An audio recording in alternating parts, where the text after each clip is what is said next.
سیرت النبی کریم صلی اللہ علیہ وآلہ وسلم کی 18ویں ایپیسوڈ کے ساتھ آپ کا میزبان رضوان سعید آپ کی خدمت میں حاضر ہے۔ عزیز دوستو، سب سے پہلے درخواست ہے کہ چینل کو سبسکرائب کر لیجئے اور ساتھ میں موجود بیل آئیکن کا بٹن بھی دبا دیجئے۔ سیرت النبی کریم صلی اللہ علیہ وآلہ وسلم سے محبت رکھنے والے دوستو، جب شاہ حبشہ نجاشی نے مسلمان مہاجرین سے بعض پرس کا ارادہ کیا تو دوسرے دن مسلمان حضرت جعفر بن ابی طالب رضی اللہ تعالیٰ عنہ کو اپنا ترجمان بنا کر نجاشی کے دربار میں حاضر ہوئے۔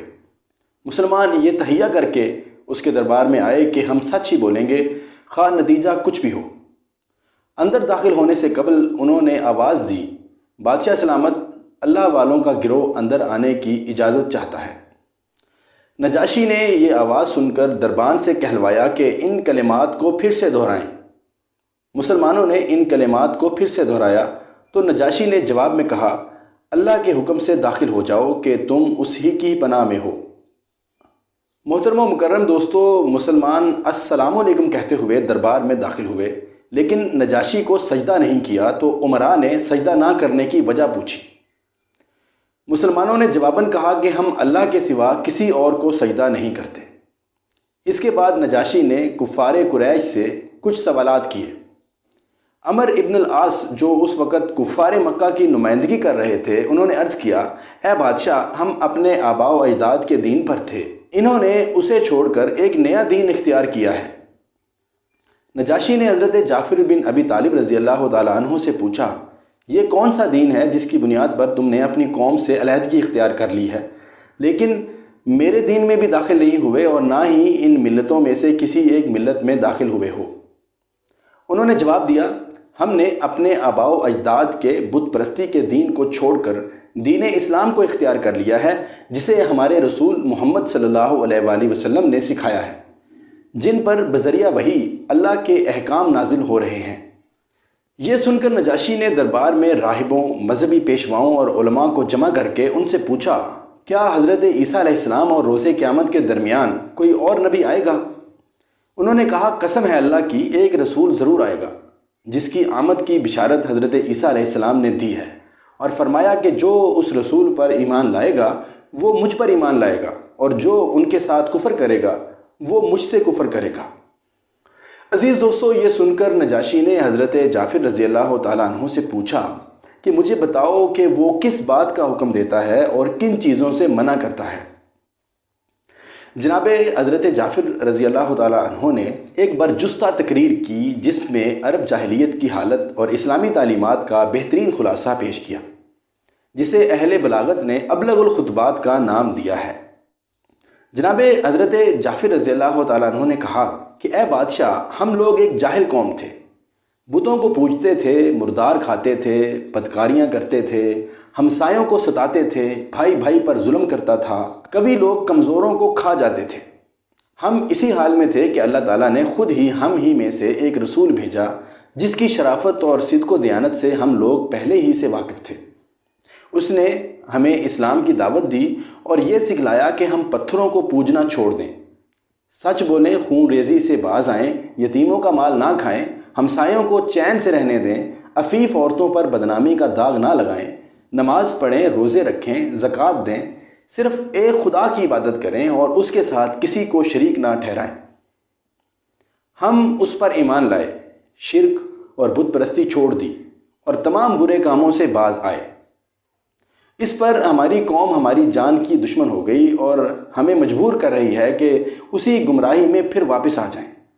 آخر ہم مجبور ہو کر آپ کے ملک میں نکل آئے، دوسروں کی بجائے آپ کے پاس آنا پسند کیا، اس امید پر کہ اے بادشاہ، یہاں ہم پر ظلم نہ ہوگا۔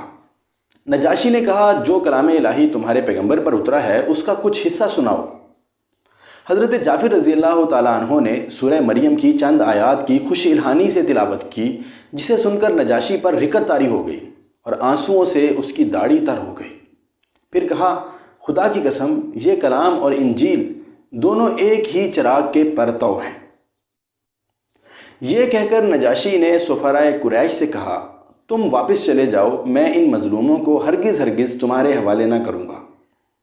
مسلمان مہاجروں سے مخاطب ہو کر بولا، جاؤ، میری مملکت میں امن کے ساتھ زندگی بسر کرو۔ پھر 3 بار کہا کہ اگر تمہیں کوئی گالی بھی دے گا تو اس پر تاوان لگے گا۔ عزیز دوستو، یہ سنتے ہی قریش کے دونوں سفراء بڑے بے آبرو ہو کر دربار سے نکل گئے۔ لیکن پھر عمر بن عاص نے عبداللہ بن ربیعہ سے کہا کہ اللہ کی قسم کل ان کے متعلق ایسی بات لاؤں گا کہ ان کی ہریالی کی جڑ کاٹ کر رکھ دوں گا۔ عبداللہ بن ربیعہ نے کہا کہ نہیں، ایسا نہ کرنا، ان لوگوں نے اگرچہ ہمارے خلاف کیا ہے لیکن ہیں بہرحال ہمارے اپنے ہی کنبے قبیلے کے لوگ۔ مگر عمر بن عاص اپنی رائے پر اڑے رہے۔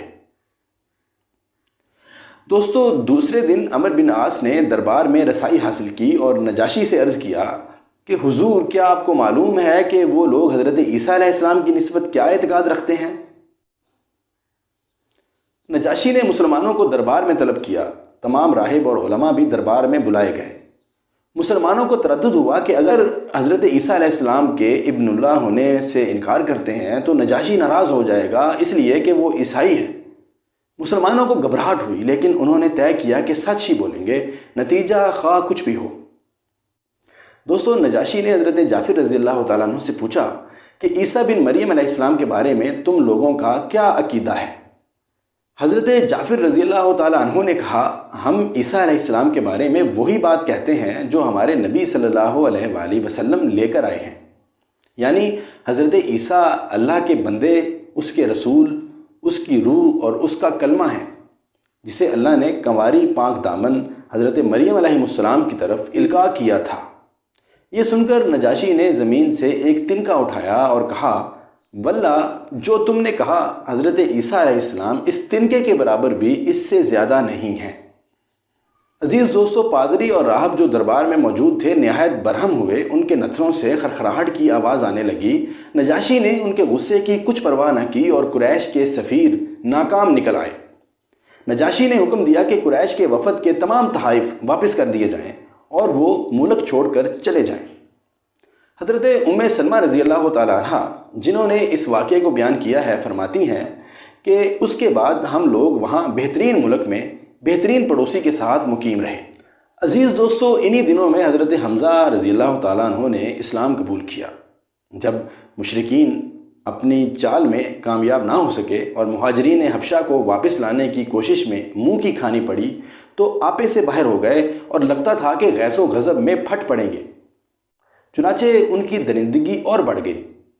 جہاں تک مسلمانوں کا تعلق ہے تو اب مکہ میں جو مسلمان بچے کچے رہ گئے تھے وہ بہت ہی تھوڑے تھے، اور پھر صاحب شرف و عزت بھی تھے یا کسی بڑے شخص کی پناہ میں تھے۔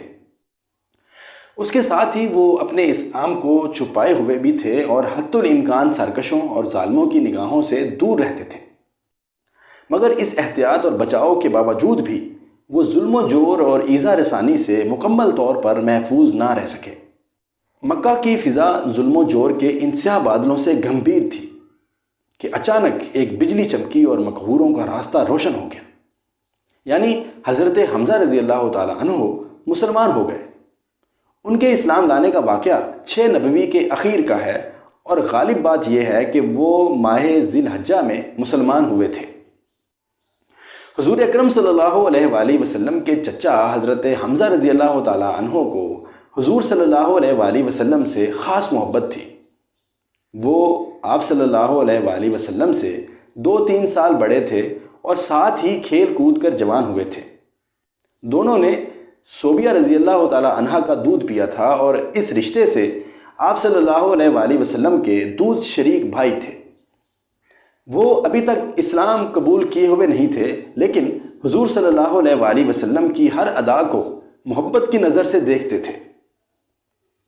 ان کا مزاج طبیعت شکار اور سپاہ گھری تھا۔ ان کا معمول تھا کہ منہ اندھیرے تیر کمان لے کر نکل جاتے اور دن بھر کے شکار کے بعد شام میں واپس ہوتے تو پہلے حرم میں جاتے اور طواف کے بعد قریش کے سرداروں کے پاس جاتے جو صحن حرم میں بیٹھا کرتے تھے۔ اس طرح سب سے ان کی دوستی تھی اور سب ان کی قدر کرتے تھے۔ ایک روز آن حضرت صلی اللہ علیہ وآلہ وسلم صفا کی پہاڑی پر سے گزر رہے تھے کہ ابو جہل کا سامنا ہوا۔ وہ آپ صلی اللہ علیہ وآلہ وسلم کا ازلی دشمن تھا۔ اس نے آپ کو تنہا دیکھ کر گالیاں دیں اور سخت بد کلامی کی۔ رسول اللہ صلی اللہ علیہ وآلہ وسلم خاموش رہے اور کچھ بھی نہ کہا، لیکن اس کے بعد اس نے آپ صلی اللہ علیہ وآلہ وسلم کے سر پر ایک پتھر دے مارا، جس سے ایسی چوٹ آئی کہ خون بہہ نکلا۔ پھر وہ خانہ کعبہ کے پاس قریش کی مجلس میں جا کر بیٹھ گیا۔ دور سے عبداللہ بن جدعان کی آزاد کردہ کنیز کوہ صفا پر واقع اپنے مکان سے یہ سب دیکھ رہی تھی۔ جب حضرت حمزہ رضی اللہ تعالیٰ عنہ شکار سے واپس ہوئے تو اس کنیز نے سارا ماجرا سنایا۔ حضرت حمزہ رضی اللہ تعالیٰ عنہ غصے سے بھڑک اٹھے۔ یہ قریش کے سب سے طاقتور اور مضبوط جوان تھے۔ ماجرا سن کر کہیں ایک لمحے رکے بغیر دوڑتے ہوئے اور مشتعل ہو کر ابو جہل کی تلاش میں نکلے تو دیکھا کہ وہ مسجد حرام میں بنی مخزوم کے حلقے میں بیٹھا ہے۔ سیدھے وہیں پہنچے اور کہا، تو میرے بھتیجے کو گالی دیتا ہے؟ تیری اتنی جرت! لو، میں بھی اسی کے دین پر ہوں، اب مجھے بھی گالی دے کر دکھاؤ۔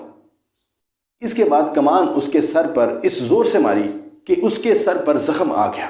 عزیز دوستو، اس پر ابو جہل کے قبیلے بنو مخزوم اور حضرت حمزہ کے قبیلے بنو ہاشم کے لوگ ایک دوسرے کے خلاف بھڑک اٹھے، لیکن ابو جہل نے یہ کہہ کر انہیں خاموش کر دیا کہ ابو عمارہ کو جانے دو، میں نے واقعی اس کے بھتیجے کو بہت تنگ کیا ہے اور بہت بری گالی دی ہے۔ ابتدا میں حضرت حمزہ رضی اللہ تعالیٰ عنہ کا اسلام محض اس حمیت کے طور پر تھا کہ ان کے عزیز کی توہین کیوں کی گئی ہے۔ حضور صلی اللہ علیہ وآلہ وسلم کی حمایت میں انہوں نے اسلام کا اظہار تو کر دیا، لیکن گھر پر آئے تو متردد تھے کہ آبائی دین کو دفعتاً کیوں کر چھوڑ دوں۔ تمام دن کی غور و فکر کے بعد یہ فیصلہ کیا کہ دین حق یہی ہے۔ اس کے بعد حضرت حمزہ رضی اللہ تعالیٰ عنہ حضرت صلی اللہ علیہ وآلہ وسلم کی خدمت میں دار ارقم میں حاضر ہوئے اور کہا، برادر زادے، خوش ہو جاؤ کہ میں نے ابو جہل سے آپ کا بدلہ لے لیا ہے۔ آپ صلی اللہ علیہ وآلہ وسلم نے فرمایا کہ چچا، میں تو اس وقت خوش ہوتا جب آپ دین اسلام قبول کر لیتے۔ یہ سن کر حضرت حمزہ رضی اللہ تعالیٰ عنہ نے کلمہ شہادت پڑھ لیا۔